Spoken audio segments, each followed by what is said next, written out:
Scarface is a 1983 American crime drama, directed by Brian De Palma and written by Oliver Stone.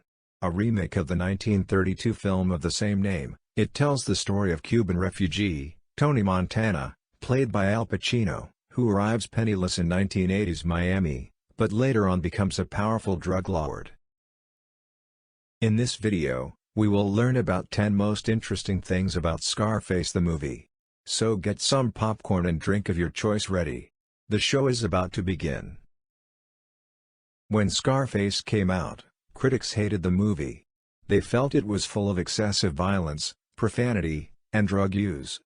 Some Cuban expatriates in Miami objected to the film's portrayal of Cubans as criminals and drug traffickers. The years since the movie was released proved to be kind to Scarface. It is now considered by some to be one of the best films in the crime genre, and one of the greatest remakes ever made.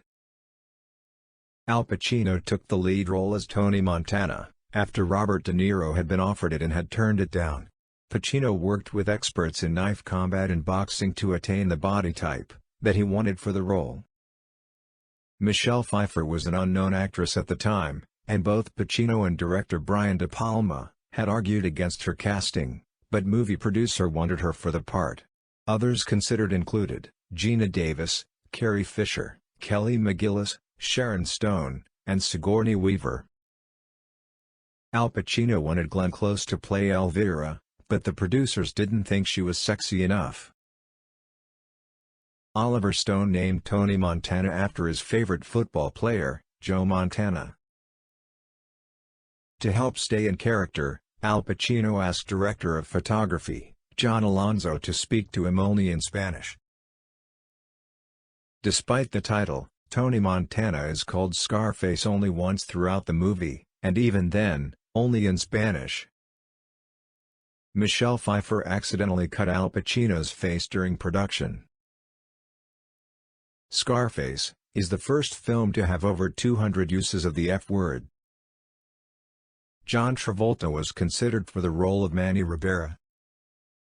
In the bathtub scene, after Manny and Elvira leave, Tony says "Fly away pelican."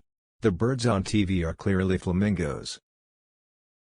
Tony Montana, Al Pacino, shoots Alberto the Shadow, Mark Margolis.